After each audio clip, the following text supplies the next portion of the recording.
Good morning to all. Myself Vijay Pal, PGT History, Government Senior Secondary School, Rodai Rewadi, Class 11th, Chapter 2nd, लेखन कला और शहरी जीवन part third. I welcome everyone in this topic. पाठ के उद्देश्य. प्यारे बच्चों, इस पाठ के इस भाग 3 के उद्देश्य इस प्रकार हैं. पहला, मेसोपोटामिया अर्थात वर्तमान इराक के शहरी जीवन की विस्तार पूर्वक जानकारी प्राप्त करना.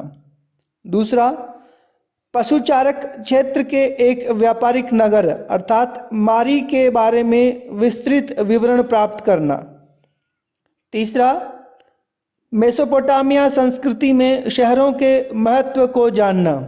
और चौथा है मेसोपोटामिया की लेखन कला की देन अर्थात विश्व को मेसोपोटामिया की लेखन कला की किस किस प्रकार की देन है, इस बारे में विस्तार पूर्वक जानकारी प्राप्त करना. पाठ के मुख्य बिंदु. प्यारे बच्चों, जैसा कि आप पहले 2 पार्ट्स में इसके अलग अलग टॉपिक्स को जान चुके हैं, इस पार्ट थर्ड में हम इस चैप्टर के निम्न बिंदुओं के बारे में डिस्कस करेंगे. पहला है शहरी जीवन, जिसमें हम मेसोपोटामिया के शहरी जीवन के बारे में जानकारी हासिल करेंगे. दूसरा है पशुचारक क्षेत्र में एक व्यापारिक नगर, इसमें हम मारी एक शहर के बारे में जानकारी हासिल करेंगे. और तीसरा है मेसोपोटामिया संस्कृति में शहरों का महत्व. और चौथा है लेखन कला की देन. डियर स्टूडेंट्स, हमें इन चारों बिंदुओं के बारे में इस वीडियो में डिस्कस करनी है. तो आइए शुरू करते हैं एक एक बिंदुओं को एक के बाद एक. शहरी जीवन. प्यारे बच्चों, इस वीडियो के इस भाग का ये हमारा पहला बिंदु है, जिसमें हम मेसोपोटामिया के शहरों और उसके शहरी जीवन के बारे में जानकारी हासिल करेंगे. प्यारे बच्चों, इस पाठ के भाग 2 में हमने मेसोपोटामिया के विभिन्न शहरों के बारे में और उन शहरों के बसने में मंदिरों और राजाओं की भूमिका के बारे में पढ़ा है. इस आधार पर हम ये कह सकते हैं कि समाज का एक उच्च वर्ग, जो काफ़ी संख्या में काफ़ी छोटा था, उसका उद्भव हो चुका था और काफ़ी धन दौलत उस समाज के छोटे से हिस्से के पास थी. इस बात की पुष्टि इस तथ्य से होती है कि बहुमूल्य चीज़ें जैसे आभूषण, सोने के पात्र, सफ़ेद सीपियाँ और लार्जवर्द जड़े हुए लकड़ी के वाद्य यंत्र, सोने के सजावटी खंजर आदि, ये सभी बहुमूल्य चीज़ें विशाल मात्रा में उर, जो महत्वपूर्ण शहर था, में राजाओं और रानियों की कुछ कब्रों या समाधियों में उनके साथ दफनाई गई मिली है. लेकिन आम आदमी की स्थिति क्या थी? कानूनी दस्तावेजों, जिनमें विवाह और उत्तराधिकार के मामले संबंधित हैं, से पता चलता है कि मेसोपोटामिया के समाज में एकल परिवार को ही आदर्श माना जाता था. हालांकि एक शादीशुदा बेटा और उसका परिवार अक्सर अपने माता पिता के साथ ही रहते थे. परिवार का मुखिया पिता होता था. और हमें यहाँ से मिली जानकारी के आधार पर विवाह की प्रक्रिया या विधि के बारे में भी कुछ जानकारी मिलती है. विवाह करने की घोषणा की जाती थी और वधू के माता पिता उसके विवाह के लिए अपनी सहमति दे देते थे. इसके बाद वर पक्ष के लोग वधू को कुछ उपहार देते थे. जब विवाह की रस्म पूरी हो जाती थी, तब दोनों पक्षों की ओर से उपहारों का आदान प्रदान किया जाता था और एक साथ बैठकर भोजन किया जाता था और फिर मंदिर में जाकर भेंट चढ़ाते थे. जब नव वधू को उसकी सास लेने आती थी, तब वधू को उसके पिता के द्वारा उसकी दाय का हिस्सा यानी कि उसकी आय का हिस्सा दिया जाता था. हालांकि पिता का घर पशुधन, खेत आदि उसके पुत्रों को मिलता था, पुत्रियों को नहीं मिलता था। उर जो मेसोपोटामिया का एक महत्वपूर्ण नगर था, इसकी जानकारी से पता चलता है कि यहाँ साधारण घरों की खुदाई 1930 के दशक में व्यवस्थित ढंग से की गई थी। यहाँ टेढ़ी मेढ़ी व संकरी गलियाँ पाई गई हैं, जिससे ये पता चलता है कि पहिए वाली गाड़ियाँ वहाँ के घरों तक नहीं पहुँच पाती थी। शायद अनाज के बोरे और ईंधन के गट्ठे गधों पर लाद कर ले जाए जाते थे। पतली व घुमावदार गलियां तथा घरों के भूखंडों का एक जैसा आकार न होने से यह निष्कर्ष निकलता है कि नगर नियोजन की पद्धति का अभाव था। वहाँ अर्थात उर में गलियों के किनारे जल निकासी के लिए उस तरह की नालियाँ नहीं थी जैसे कि उसके समकालीन नगर मोहनजोदड़ो में पाई गई हैं।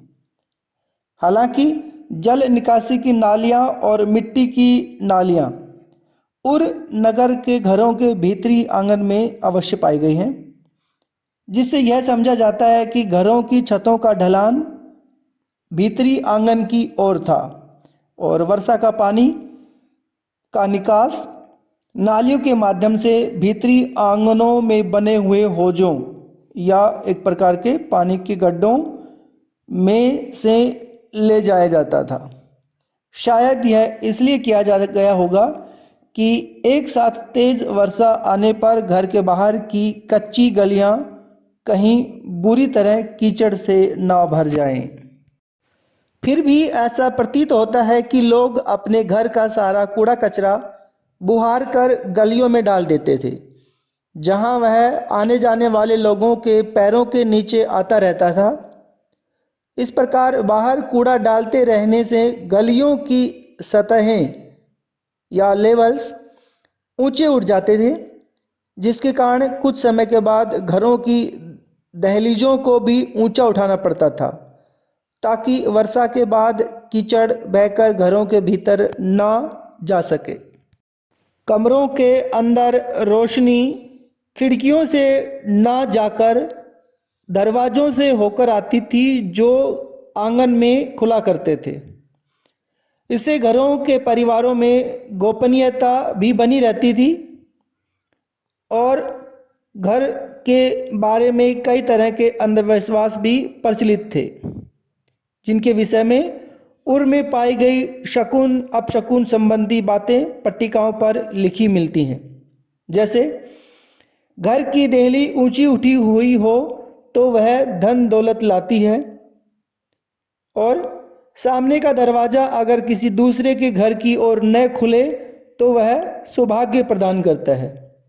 इसी तरह अगर घर का लकड़ी का मुख्य दरवाज़ा भीतर की ओर न खुलकर बाहर की ओर खुले तो पत्नी अपने पति के लिए यंत्रणा का कारण बन जाएगी।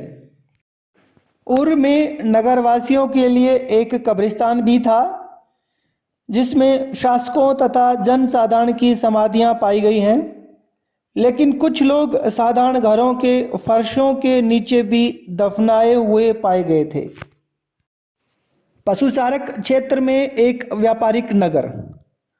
प्यारे बच्चों, यह हमारे इस भाग का दूसरा बिंदु है जिसमें हमें यह देखना है कि पशुचारक क्षेत्र में एक जो व्यापारिक नगर अर्थात मारी जो नगर है वहाँ किस प्रकार की क्रियाएं की जाती थी। 2000 ईसा पूर्व के बाद मारी नगर शाही राजधानी के रूप में खूब फला फूला। आपने मेसोपोटामिया के मानचित्र में देखा है कि मारी दक्षिण के मैदानी इलाके में स्थित न होकर के ऊपरी ओर अर्थात उत्तर की ओर फरात नदी की उर्वरा धारा पर स्थित है। यहाँ अर्थात मारी में वैसे तो किसान और पशुपालक दोनों तरह के लोग रहते थे, लेकिन मुख्य रूप से यहाँ पशुपालन ही किया जाता है। क्यों? क्योंकि इस इलाके का अधिकांश भाग पहाड़ी इलाका है जो भेड़ बकरी चराने के लिए काफ़ी उपयुक्त है। पशु चारकों अर्थात मारी के लोगों को जब अनाज, धातु के औजारों आदि की ज़रूरत पड़ती थी तब वे अपने पशुओं तथा उनके सामान जैसे उनके दूध से बने पनीर, उनका चमड़ा, मांस आदि के बदले ये चीज़ें प्राप्त करते थे। बाड़े में रखे जाने वाले पशुओं के गोबर से बनी खाद भी किसानों के लिए काफ़ी उपयोगी होती थी। लेकिन फिर भी गडरियों और किसानों के बीच कई बार झगड़े होते रहते थे। गडरिये कई बार अपनी भेड़ बकरियों को पानी पिलाने के लिए किसानों के द्वारा बोए हुए खेतों से अपने पशुओं को गुजार कर ले जाते थे, जिससे किसान की फसल को नुकसान पहुंचता था। ये गडरिये खानाबदोश अर्थात घुमंतू होते थे और कई बार किसानों के गांव पर हमला बोलकर उनका इकट्ठा किया हुआ धन लूट लेते थे। दूसरी ओर कई बार ऐसा भी होता था कि बस्तियों में रहने वाले लोग अर्थात किसान भी इन पशु चारकों का रास्ता रोक देते थे और इन्हें अपने पशुओं को नदी नहर तक ले जाने नहीं देते थे। मेसोपोटामिया के इतिहास पर नज़र डालें तो पता चलेगा कि वहाँ के कृषि से समृद्ध हुए मुख्य भूमि प्रदेश में यायावर समुदायों के अर्थात घुमंतू समुदायों के झुंड पश्चिमी मरुस्थल से आते रहते थे। ये गडरिये गर्मियों में अपने साथ इस उपजाऊ क्षेत्र में बोए हुए खेतों में अपनी भेड़ बकरियां ले आते थे। ये समूह गडरिये फसल काटने वाले मजदूरों अथवा भाड़े के सैनिकों के रूप में आते थे और समृद्ध होकर यहीं बस जाते थे। उनमें से कुछ ने तो अपना खुद का शासन स्थापित करने की भी शक्ति प्राप्त कर ली थी। ये खानाबदोश लोग विभिन्न समुदायों से थे। उदाहरण के लिए अक्कदी, एमोराइट, असीरियाई और आर्मीनियन जाति के लोग थे। मारी के राजा एमोराइट समुदाय के थे। उनकी पोशाक वहाँ के मूल निवासियों के पोशाक से भिन्न होती थी और उन्होंने मेसोपोटामिया के देवी देवताओं का आदर ही नहीं किया बल्कि स्टेपी क्षेत्र के देवता डैगन के लिए मारी नगर में एक मंदिर भी बनवाया। इस प्रकार मेसोपोटामिया का समाज और वहाँ की संस्कृति भिन्न भिन्न समुदाय के लोगों और संस्कृतियों के लिए खुली थी और संभवतः विभिन्न जातियों और समुदायों के लोगों के परस्पर मिश्रण से ही वहाँ की सभ्यता में जीवन शक्ति उत्पन्न हुई हो। किंतु मारी के राजाओं को सदा सतर्क एवं सावधान रहना पड़ता था। विभिन्न जनजातियों के चरवाहों को राज्य में चलने फिरने की इजाज़त तो थी, परंतु उन पर कड़ी नज़र रखी जाती थी। राजाओं तथा उनके पदाधिकारियों के बीच हुए पत्तर व्यवहार में अक्सर इन पशुचारकों की गतिविधियों और शिविरों का उल्लेख किया गया है। एक बार एक पदाधिकारी ने राजा को लिखा था कि उसने रात को बार बार आग से किए गए ऐसे संकेतों को देखा है जो एक शिविर से दूसरे शिविर को भेजे गए थे और उसे संदेह है कि कहीं किसी छापे या हमले की योजना तो नहीं बनाई जा रही है।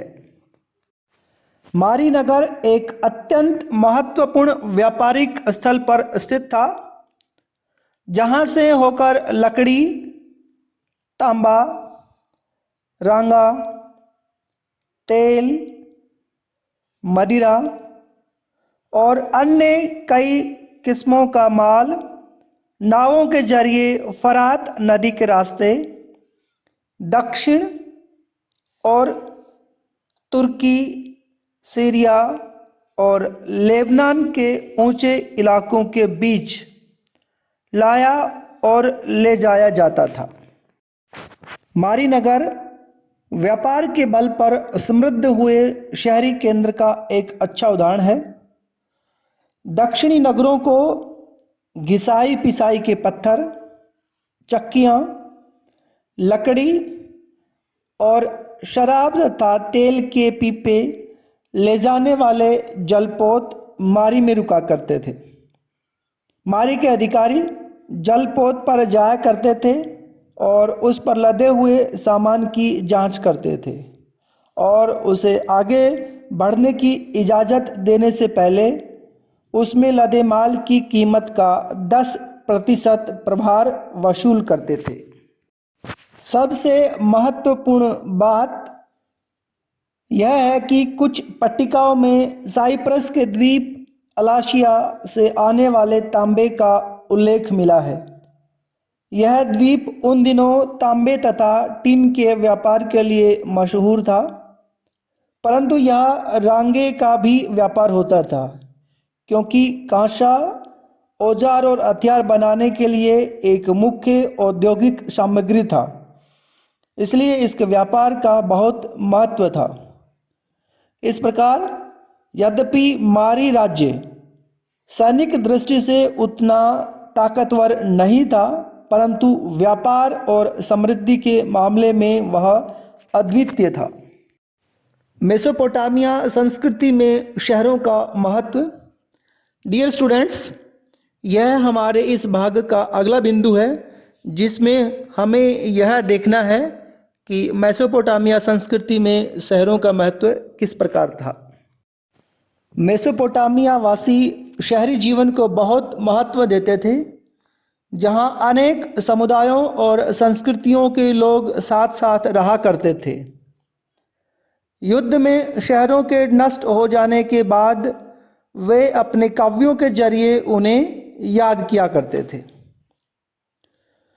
मेसोपोटामिया के लोगों को अपने नगरों पर कितना अधिक गर्व था, इस बात का सबसे अधिक मर्मस्पर्शी वर्णन हमें गिलगेमिस महाकाव्य के अंत में मिलता है। यह काव्य 12 पट्टिकाओं पर लिखा गया था। ऐसा कहा जाता है कि गिलगेमिस ने एन मरकर के कुछ समय बाद उरूक नगर पर शासन किया था। वह एक महान योद्धा था जिसने दूर दूर तक के प्रदेशों को अपने अधीन कर लिया था, लेकिन उसे उस समय गहरा झटका लगा जब उसका वीर मित्र अचानक मर गया।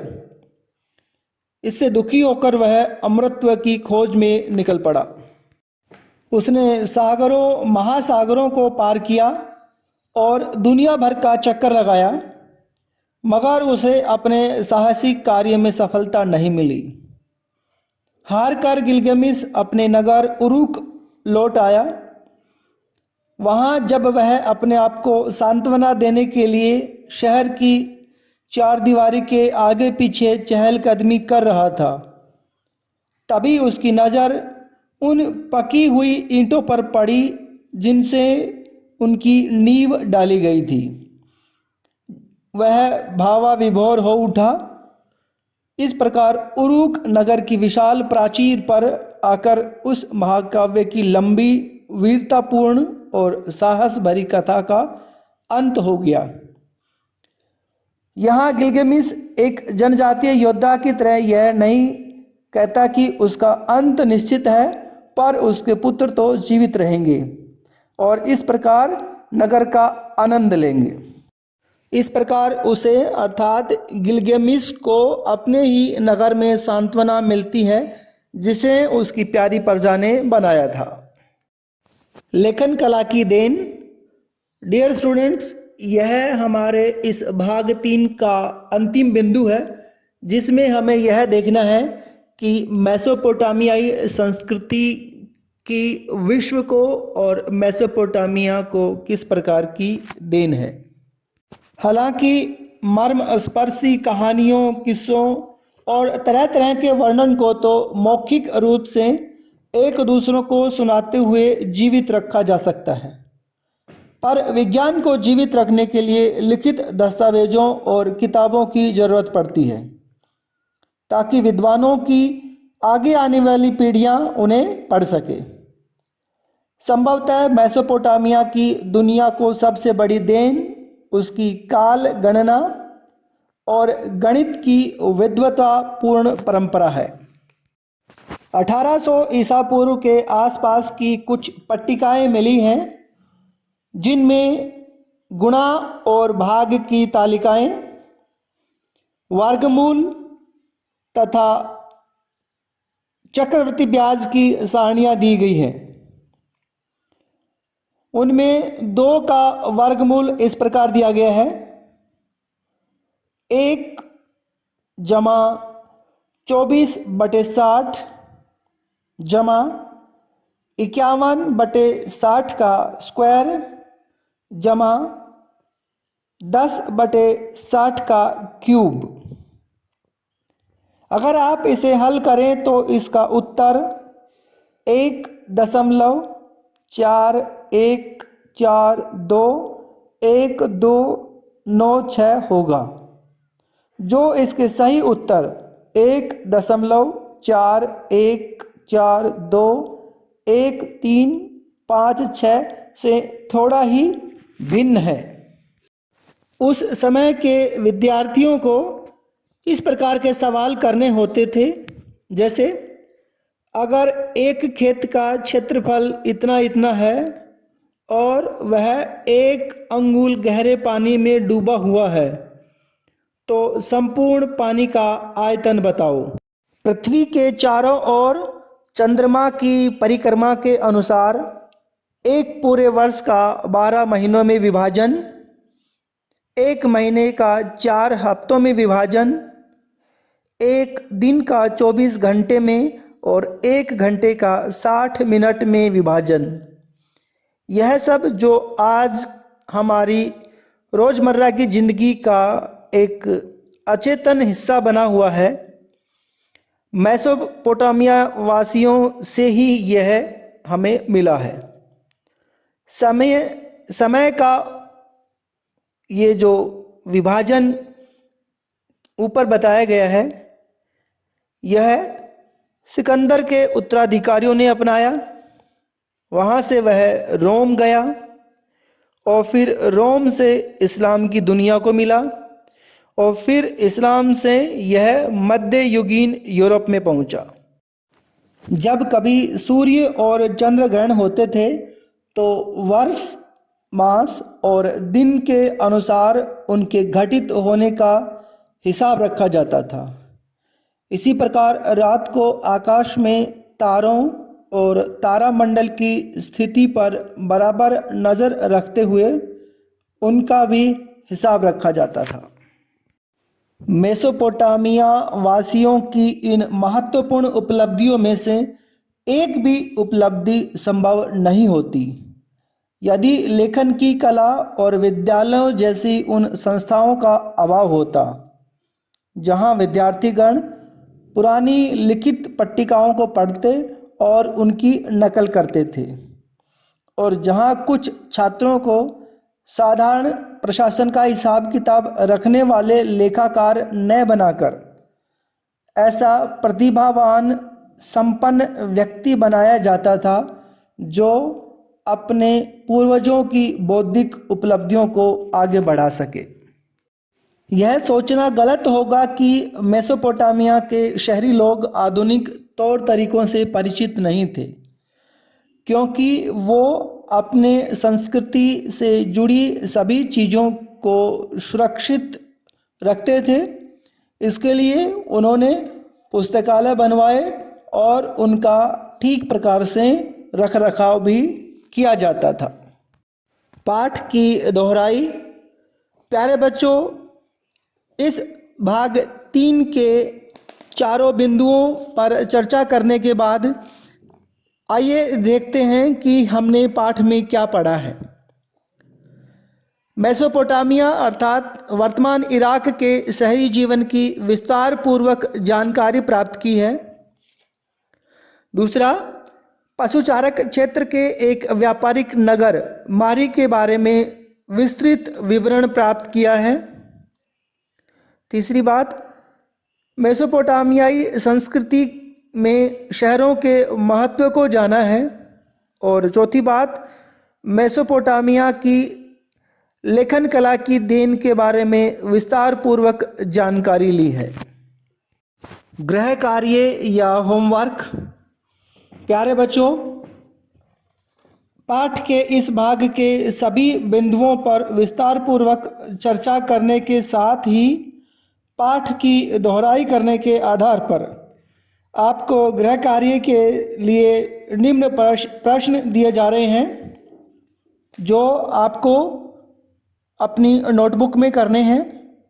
पहला प्रश्न है, मेसोपोटामियाई संस्कृति में शहरों का बहुत महत्व था। गिलगामेश का उदाहरण देकर समझाइए। दूसरा प्रश्न, मारी यद्यपि सैनिक दृष्टि से भले ही ताकतवर न रही हो, लेकिन व्यापार की दृष्टि से बहुत महत्वपूर्ण शहर था।